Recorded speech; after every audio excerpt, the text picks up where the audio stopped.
Hello my dear students, how are you all? Students, welcome to our YouTube channel Alok professionals. Students, हम BCom के बच्चों के लिए एक बहुत ही इंपॉर्टेंट कोर पेपर पढ़ रहे थे जिसका नाम था management accounting. Okay, management accounting आपकी बीकॉम के थर्ड सेमिस्टर में, कुछ बच्चों की अलग सेमिस्टर में भी हो सकता है, किसी भी सेमिस्टर में हो, मैनेजमेंट अकाउंटिंग आपकी बीकॉम में बहुत इंपॉर्टेंट सब्जेक्ट है। ओके, और आगे जाके जब आप कोई हायर स्टडीज करोगे ना, सीए सीए में ये जैसे कोर्स आप करोगे, सीए सीए में जैसे प्रोफेशनल कोर्सेस, वहां पे भी मैनेजमेंट अकाउंटिंग आपका सिलेबस में आने वाला है। ओके, अभी तक मैनेजमेंट अकाउंटिंग का हमने 2 क्लास किया था, जिसमें सबसे पहले हमें पढ़ा था कि भाई मैनेजमेंट अकाउंटिंग होता क्या है। उसके बाद हम लोगों ने पढ़ा था मैनेजमेंट अकाउंटिंग के स्कोप एंड ऑब्जेक्टिव्स क्या क्या है, ये पहले क्लास में था।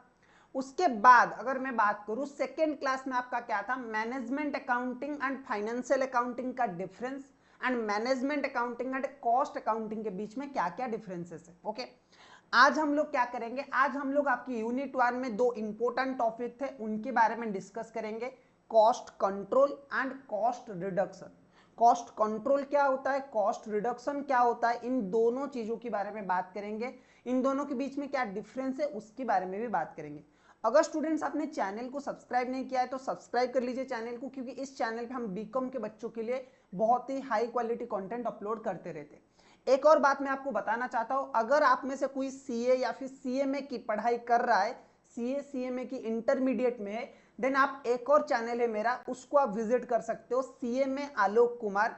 वहां पे मैं सीए एंड सीएमए के रिलेटेड कंटेंट्स अपलोड करता हूं, तो उस चैनल को मैं विजिट कर सकते हैं। ठीक है, चलो आज की पढ़ाई हम लोग सर स्टार्ट करते हैं। सबसे पहला हमारा सर पॉइंट आता है, what do mean by cost control. Cost control sir होता क्या है, ये कॉस्ट कंट्रोल क्या होता है, इसे कैसे किया जाता है और इसकी रोल क्या है एक बिजनेस में, या फिर एक मतलब मैनेजमेंट अकाउंटिंग में या फिर कॉस्ट अकाउंटिंग में कॉस्ट कंट्रोल का क्या रोल है। देखो, कॉस्ट कंट्रोल की अगर मैं बात करूं स्टूडेंट्स, बहुत ही सिंपल सा फंडा है कि एक पर्टिकुलर टारगेट आपको दिया गया है, एक पर्टिकुलर अमाउंट आपको दिया गया है, आपने उसी के अंदर अगर खर्चा किया है तो वो आपका कॉस्ट कंट्रोल है।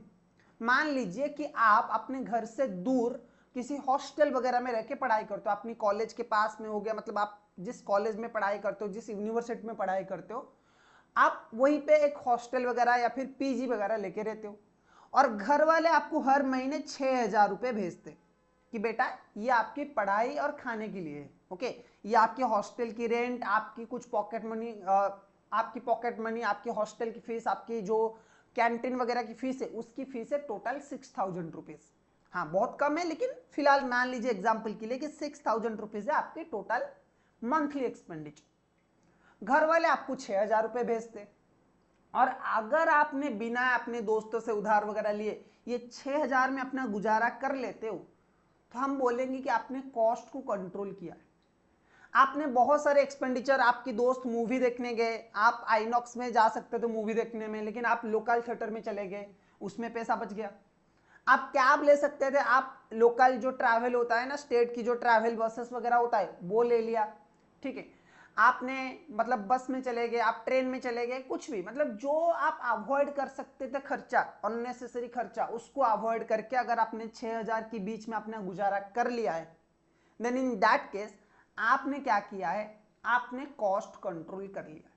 ठीक है, कॉस्ट कंट्रोल मतलब आपको एक टारगेट दिया गया था, आपने उसी टारगेट के अंदर अपना क्या किया, खर्चा सब कुछ कर लिया, उसी बजट के अंदर आपने खर्चा कर लिया, तो उसे हम बोलेंगे कॉस्ट कंट्रोल। कंट्रोल में रहना, एक सपोज 6,000, 8,000, 10,000 कुछ भी टारगेट हो।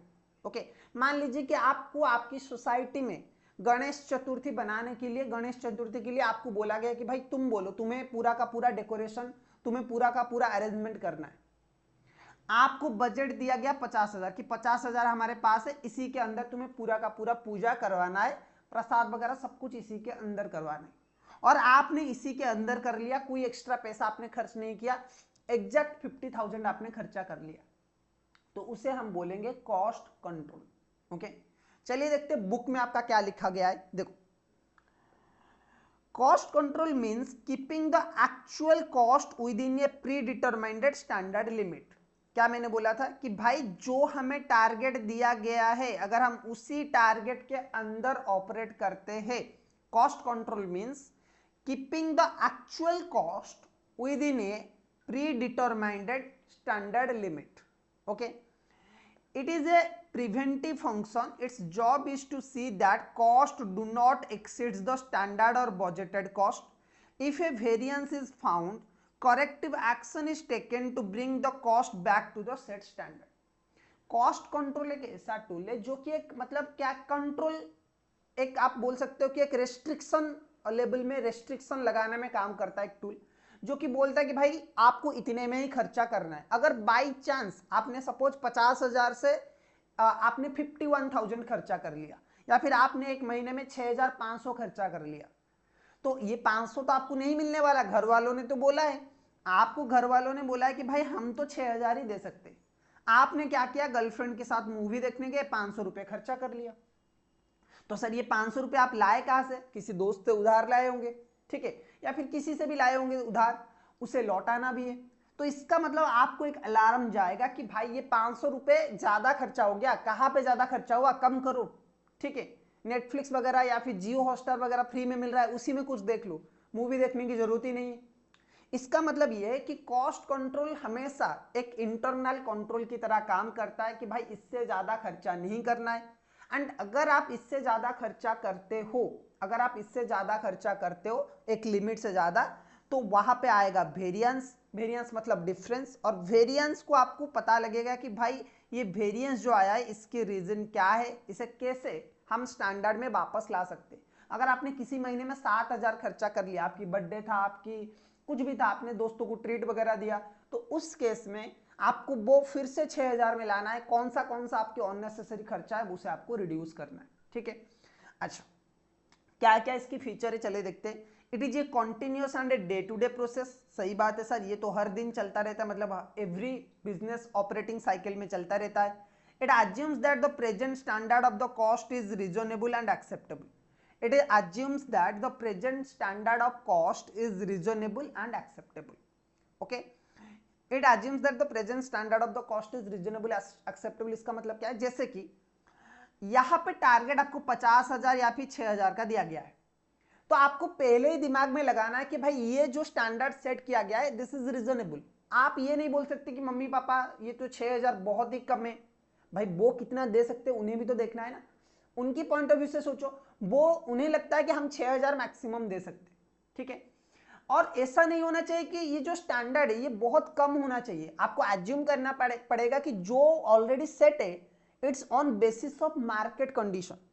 भाई मम्मी पापा ने बोला बेटा हम तो 2,000 दे पाएंगे, कौन सी 2,000 में हॉस्टल खाना सब कुछ आता है, भाई नहीं आता है ना, भीख मांगेगा क्या बच्चा. तो इसीलिए इसका मतलब क्या है, बहुत ही सिंपल है कि जो स्टैंडर्ड सेट किया हुआ इट्स रीजनेबल. कोई आपको बोलेगा कि 10,000 में गणपति का पूजा करवा लो एक सोसाइटी के लिए, कैसे करोगे आप, नहीं कर पाओगे, ठीक है. तो 50,000 जो सेट किया गया it should be reasonable. Okay, reasonable होना चाहिए और एक्सेप्टेबल होना चाहिए, और ये एज्यूम आप करके चलोगे. ओके, ये पहले से ही आप एज्यूम करोगे कि भाई ये रीजनेबल एंड एक्सेप्टेबल होना चाहिए. Okay, achieved through budget. और ये जो रीजनेबल आपका मतलब आपके जो टारगेट है ना, आपकी जो कॉस्ट कंट्रोल के लिए जो टारगेट सेट किया गया है, अचीव्ड, ये अचीव्ड होना चाहिए. Achieved through budget, standard costing and variance analysis. Cost control कैसे आप अचीव कर सकते हो, through budgeting, through standard costing, through variance analysis. Budgeting मतलब पहले आप सेट करो कि भाई आपका कितना खर्चा होगा, प्री डिटरमाइंड स्टैंडर्ड सेट करो. ओके, उसके बाद स्टैंडर्ड कॉस्टिंग यूज करो, उसे एक्चुअल के साथ कंपेयर करो, जो भी वेरिएंस आएगा उसका एनालिसिस करो, तब भी आप कॉस्ट कंट्रोल कर सकते हो. तो कॉस्ट कंट्रोल के लिए 3 टूल्स की जरूरत है, variance analysis, standard costing, budget. And with the target और and when target standard and cost is target और standard is achieve, it is preventive in nature. देखो ये प्रिवेंटिव नेचर का होता है. प्रिवेंटिव नेचर मतलब कोई कॉस्ट होने से पहले हम इसकी प्रिपरेशन करते हैं और उसके बाद उसको कंट्रोल करते हैं. एक बार हमारा टारगेट अचीव हो गया, मतलब पूजा आपने करवा लिया 50,000 के अंदर, आपको 50,000 की टारगेट मिला हुआ था, आपने 50,000 के अंदर पूजा करवा लिया, तो आपकी कॉस्ट कंट्रोल की जो टारगेट था वो अचीव हो गया. आपकी कॉस्ट कंट्रोल की जो टारगेट था वो अचीव हो गया, ठीक है सर. सही है सर, हो गया।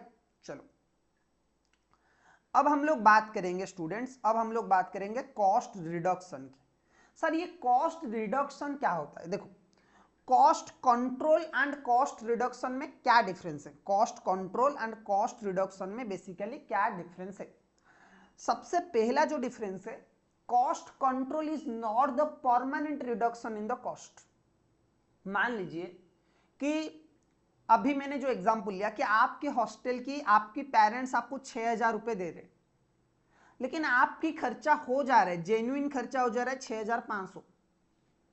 तो आपने एक महीना अपनी खाने की, अपनी मतलब ट्रैवलिंग की कॉस्ट में थोड़ा सा मतलब पैदल चले गए कुछ कुछ देर तक अपनी कोचिंग या फिर अपने कॉलेज तक, आपने उसमें कॉस्ट कटिंग करवा लिया, बुक्स वगैरह नहीं खरीदा या फिर कुछ ये एडजस्टमेंट करके आपने 6,000 का 6,500 का खर्चा 6,000 में कर लिया।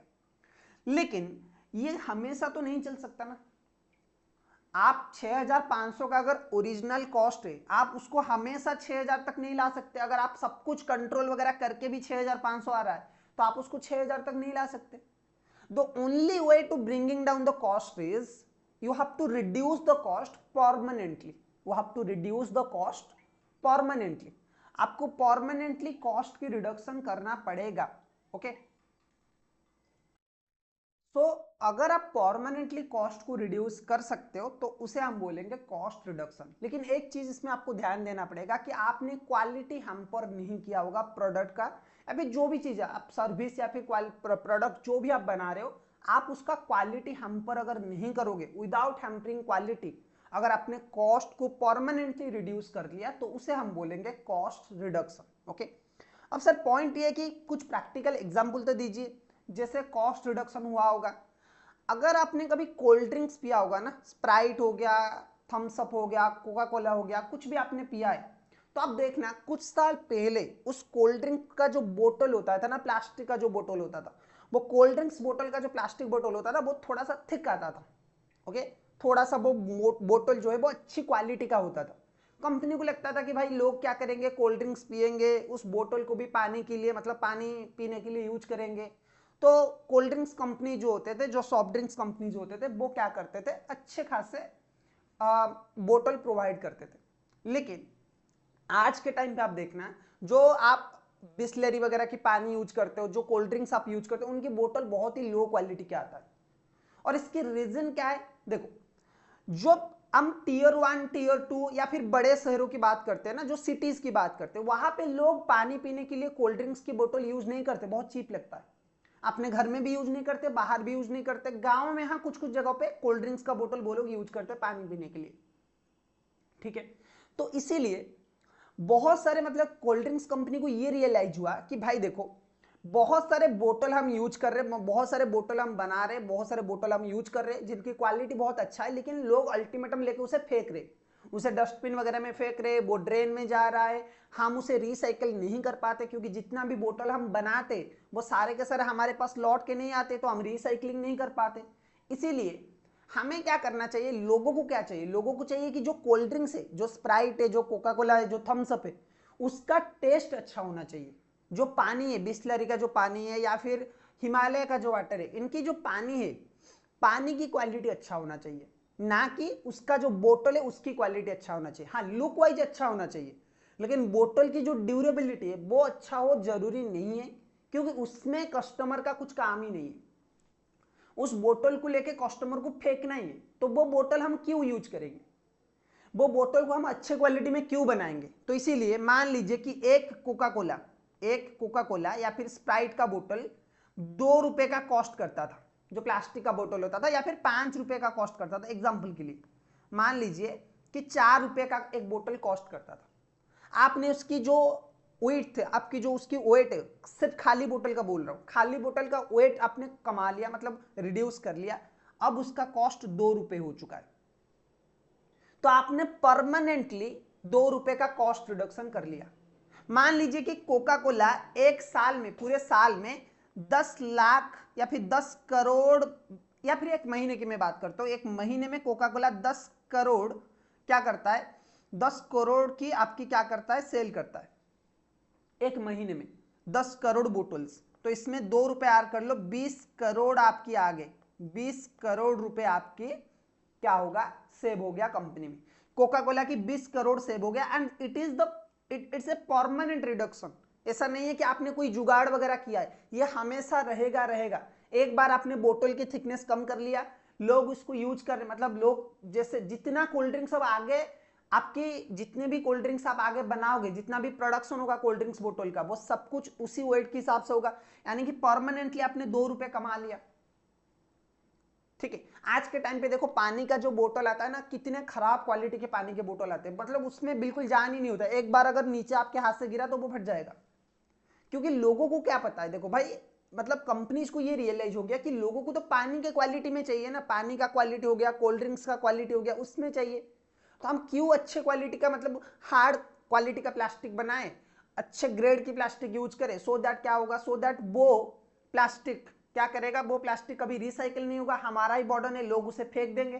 तो इसीलिए कोल्ड ड्रिंक्स का जो अंदर अंदर जो प्रोडक्ट है ना, अंदर जो माल है, उसकी क्वालिटी इंक्रीज करना चाहिए, ना कि उसकी बाहर जो प्रोडक्ट है उसकी क्वालिटी। सही है, तो इसी को बोला जाता है cost reduction. Cost reduction basically क्या है, चलो देखते हैं। कॉस्ट रिडक्शन क्या है, cost reduction means bringing about a real and permanent decrease in the unit cost of A product और सर्विस विदाउट रिडक्सिंग इट्स क्वालिटी और यूजफुलनेस। क्या बात है, अभी जो मैंने बोला वो ये कि भाई एक कॉस्ट में, एक प्रोडक्ट की यूनिट कॉस्ट में, सपोज एक कोल्ड ड्रिंक्स का बोतल कोका कोला को बनाने में कितना आता था सर, बनाने में 40 रुपए आता था, और कोका कोला बेचता था सपोज 60 रुपए में, 1 लीटर की मैं बात कर रहा हूं। ओके, अब अगर आपने 2 रुपए कम कर लिया, अब आ जाएगा 38, और ये 38 हमेशा रहेगा। आज के टाइम पे आप देखो, ये जो मोबाइल फोन है, ये सपोज नथिंग का फोन है, इसकी जो आउटर, इसकी जो बॉडी है, इसकी बॉडी क्या है, इसकी बॉडी मेटल का है, आईफोन वगैरह में जैसे यूज होता है, सैमसंग S24 वगैरह में, मतलब मेटल बॉडी है, metal body is the premium, और नीचे जो है बैक जो है ग्लास का है। ठीक है, अब होता क्या था देखो, बहुत सारे कंपनी अगर हर कोई मेटल बॉडी यूज करेगा, हर कोई ग्लास बैक यूज करेगा, मतलब पीछे जो ग्लास, पीछे जो बैक कवर होगा, बैक होगा वो ग्लास का होगा, तो कंपनी को ज्यादा कॉस्ट पड़ेगा। आप सैमसंग की फोन देखोगे 70,000 में भी मिल रहा है, आप सैमसंग की फोन देखोगे 25,000, 15,000, कुछ फोन तो 10,000 के नीचे भी मिल रहे। आप ये देखोगे जो एक फोन कंपनी है पोको एक फोन कंपनी है, वो सेम फीचर ऑफर करता है, मतलब उसकी ब्रांड अभी थोड़ा सा मतलब ग्रीन लाइन आ गया, मदरबोर्ड में थोड़ा सा डिस्टर्बेंस आ रहा था, तो ब्रांड इतना अच्छा नहीं है ब्रांड वैल्यू के हिसाब से, लेकिन अगर आप फोन की फीचर्स देखोगे ना तो बहुत अच्छा है। सर कैसे इतने सस्ते में वो इतने अच्छे क्वालिटी के फोन बना सकते हैं, और इतने अच्छे मतलब प्रोसेसर, इतने अच्छे मतलब क्वांटिटी के फोन बना सकते हैं, इतने अच्छे फीचर्स, इतने अच्छे स्पेक्स के फोन बना सकते हैं?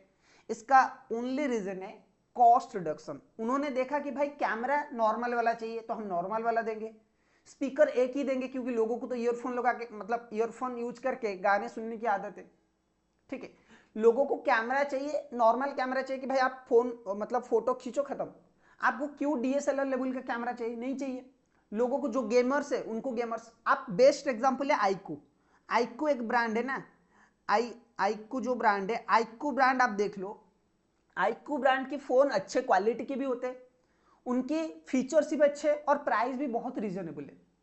इसकी ओनली रीजन है आईक्यू के 40-50 हजार के फोन भी प्लास्टिक बॉडी के साथ आते, इसका बॉडी मेटल का है। आईक्यू के जो 50,000 के भी फोन होते हैं ना, मतलब उनकी प्रीमियम फोन छोड़ दो, जो नॉर्मल फोन होते हैं ना 40-50 हजार के, उनके भी जो पीछे मतलब पीछे जो बॉडी होता है वो ब्लैक मतलब प्लास्टिक होता है, एंड पूरा जो बॉडी होता है वो भी प्लास्टिक का होता है। तो क्यों होता है ऐसा, क्योंकि उन्हें पता है कि भाई जो गेमर्स, जो हमारी फोन फास्ट होगा तो गेमर्स यूज करेंगे, वो तो कवर वगैरह 90% लोग इंडिया में स्क्रीन प्रोटेक्टर मतलब जो बैक कवर वगैरह है वो यूज करते हैं। तो अगर सब कुछ बैक कवर यूज करते हैं तो ग्लास का क्या फायदा, अगर मैं ये फोन को बिना बैक कवर के यूज करूं तो ही उसका जो बैक कवर है मतलब जो पीछे का जो डिजाइन है वो विजिबल होगा। तो अगर ये पीछे का मतलब डिजाइन विजिबल नहीं होगा, मैंने कोई कवर वगैरह यूज किया तो कोई फायदा ही नहीं है, प्लास्टिक है कि मेटल है कि ग्लास है कुछ दिखाई नहीं देगा। तो पॉइंट ये कि लोगों को क्या चाहिए, लोगों को फीचर चाहिए, लोगों को कैमरा अच्छा चाहिए, लोगों को प्रोसेसर चाहिए, लोग गेम खेल सकते हैं, वो वाला फोन चाहिए, तो वो वाले फोन आईक्यू सस्ते में बना सकता है। ठीक है सर, सो क्या है, it is a corrective and dynamic function, it does not accept the existing standard as final, it always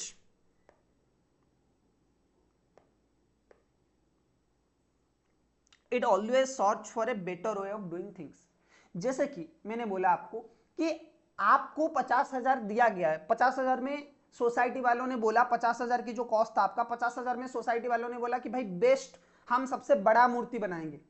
भाई भगवान तो भगवान होते हैं ना, छोटे मूर्ति में भी तो उतना ही मतलब उतने ही आपको मतलब मिलेगा, जो भगवान की जो ब्लेसिंग्स है उतना ही मिलेगा जितना आपको बड़े मूर्ति में मिलेगा। तो उससे अच्छा कि अदर डेकोरेशन वगैरह में, अदर कुछ नीडफुल काम में उसे यूज करो।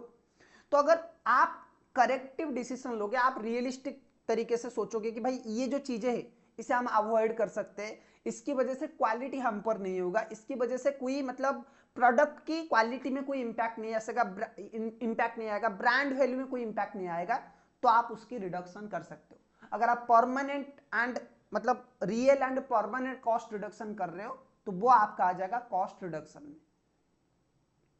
चलो अच्छा, क्या क्या चैलेंजेस है सर कॉस्ट रिडक्शन में, सॉरी क्या क्या पॉइंट्स है कॉस्ट रिडक्शन में, चलो एक बार देख लेते हैं। सबसे पहला आएगा आपका एक, challenge the existing standard, believes there is always a scope of improvement. Cost reduction आपको क्या बोलता है, देखो कॉस्ट कंट्रोल आपको क्या बोलता है कि भाई जो एग्जिस्टिंग जो लिमिट है, एग्जिस्टिंग जो 50,000 6,000 इसकी जो लिमिट हमें मिला है, that is the final limit, उससे कम नहीं हो सकता, हम उसी में ही ऑपरेट करेंगे। लेकिन कॉस्ट रिडक्शन क्या बोलता है, नहीं भाई always there is a room for improvement, हमेशा एक रूम फॉर इंप्रूवमेंट होता है, हम इंप्रूवमेंट करेंगे और कॉस्ट को और रिड्यूस करेंगे। उसके बाद achieve through new methods, better technology, improved design, elimination of the wastage, इन सब चीजों के ऊपर ज्यादा फोकस होता है। ठीक है, ये आपकी कॉस्ट रिडक्शन, आप कोई मेथड चेंज करिए, आप बेटर टेक्नोलॉजी लाइए, आप इंप्रूव करिए आपकी डिजाइन में, आपकी एलिमेंट्स, आपको एलिमिनेशन वगैरह, वेस्ट वगैरह जो होता है उसे एलिमिनेट करिए, तो आपकी कॉस्ट कम आ जाएगा। ठीक है, चलो, it is a continuous search of improvement, never really ends. Okay, तो क्योंकि कॉस्ट रिडक्शन हमेशा पॉसिबल होता है, there is always a need for improvement, ये कभी एंड नहीं होता है, कॉस्ट रिडक्शन कभी एंड नहीं होगा। आज आपने 50,000 का काम 49,000 में किया है, कल आपके बाद कोई आएगा वो बोलेगा कि नहीं ये भी बहुत ज्यादा है, हम 48,000 में कर लेंगे। ठीक है, कल और कोई आएगा बोलेगा कि नहीं इससे भी कम में हो सकता है। ठीक है, so there is always a need for improvement. उसके बाद अगर मैं बोलूं करेक्टिव इन नेचर एज क्या बोल रहा है, चलो देखो एक मिनट,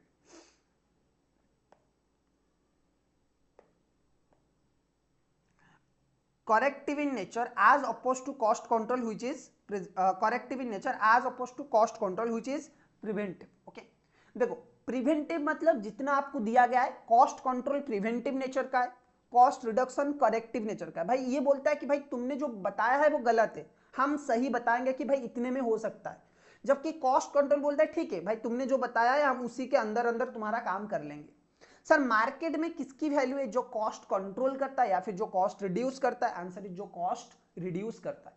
क्योंकि आपने अगर एक कंपनी का 20-30 करोड़ बचा लिया एक महीने में, तो आपको वो एनुअली 1 करोड़ का तो सैलरी दे सकता है ना। इसीलिए अगर आप ये कर लोगे कॉस्ट कंट्रोल, तो ही आप टॉप लेवल पे पहुंच सकते हो कंपनीज के।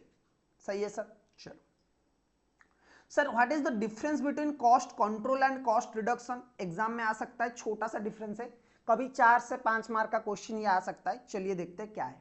चलो इतना ही total basis cost control cost reduction. Okay, meaning की अगर मैं बात करूं, कॉस्ट कंट्रोल का मीनिंग क्या है, keeping the cost within the set standard. भाई कॉस्ट कंट्रोल का सिंपल सा मीनिंग है, cost control basically is keeping the cost within the set और predetermined standard. Cost reduction क्या है sir, permanent reduction in the cost. Okay, चलो nature की अगर मैं बात करूं तो ये प्रिवेंटिव फंक्शन है, ये करेक्टिव एंड डायनेमिक फंक्शन है। सर अगर अजम्पशंस की बात करूं तो अजम्पशंस क्या लेते हैं, present standard is treated as reasonable.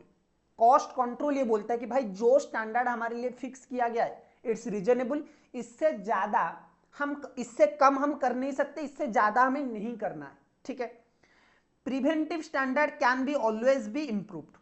आपकी कॉस्ट कंट्रोल क्या बोलता है कि भाई प्रिवेंटिव स्टैंडर्ड जो है वो ऑलवेज, उसके पास, हमारे पास ऑलवेज चांसेस जो प्रिवेंटिव स्टैंडर्ड है उससे इंप्रूव करने की। ओके, अप्रोच की अगर मैं बात करूं, achieving preset target cost. Okay, इसका जो अप्रोच है, इसका एक ही अप्रोच है कि हमें pre set target cost achieve करना है। Okay, achieving pre set target cost.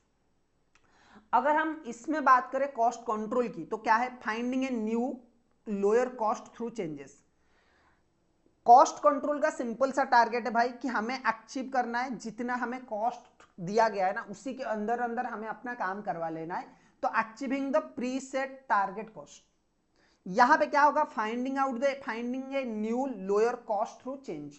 यहां पे हमेशा आपको ये टारगेट रहता है कि जितने में आपको टारगेट मिला उससे कम में आपको करना है, through new changes, through new methods, इन सब के थ्रू आपको टारगेट कॉस्ट रिडक्शन करना है। नेचर की अगर मैं बात करूं तो nature of the process ends when the target is achieved. Cost control easily and हो जाता है जब आपको एक टारगेट दिया गया, आप उस टारगेट में पहुंच जाते हो, आप उस टारगेट को अचीव कर लेते हो। Cost control ends here. Cost reduction is a continuous process and it's never and. Cost control कभी भी एंड नहीं होता है। सही है सर? चलो, एक लास्ट पॉइंट है जो है एम्फासिस। एम्फासिस का क्या है sir? Present on post data past cost basis, present on present and future, on present and future cost, on present and past cost. यहाँ पे क्या है, on present and future cost. देखो यहाँ पे बहुत ही सिंपल चीज है, कॉस्ट कंट्रोल पास्ट डाटा के बेसिस पे बनाया गया है। पास्ट डाटा मतलब पास्ट में इतना खर्चा हुआ था, इसी बेसिस पे स्टैंडर्ड सेट किया गया है और आपको प्रेजेंट में उस स्टैंडर्ड को अचीव करना है। लेकिन कॉस्ट रिडक्शन बेसिकली क्या है, प्रेजेंट में जो कॉस्ट है और आप फ्यूचर में कितना कॉस्ट को रिड्यूस कर सकते उस बेसिस पे बेस्ड है। Point clear sir? चलो सर, हमें ये नोट चाहिए, ऑब्वियसली मैं ये नोट्स आपको देने वाला हूं, बिल्कुल डोंट वरी। इसके साथ इसको थोड़ा सा मॉडिफाई करके ये नोट दूंगा। अगर आप यहां तक स्टूडेंट्स ये वीडियो देख रहे हो तो thank you very much for supporting for your continuous support to this channel. Okay, जैसे मैंने बोला था एक और चैनल है, आप उस चैनल को ज्वाइन कर लीजिए। अगर आप ज्वाइन करोगे, अगर आप सीए में करना चाहते हो तो आपको बस ये देखना है कि आपकी पढ़ाई और वहाँ की पढ़ाई में कितना डिफरेंस है, कितना डिटेल में पढ़ाया जाता है, फिर आप अपना मतलब माइंडसेट कर सकते हो। ठीक है, वहाँ पे भी सीए के लिए हम लोग कोर्सेज प्रोवाइड करते हैं, वो भी बहुत ही रिजनेबल प्राइस में, जो कि एक बच्चे को नॉर्मली सीए में करने की जो सपना है उसको वो पूरा कर सकता है वो। तो इसीलिए आप उस चैनल को भी फॉलो कर लीजिए।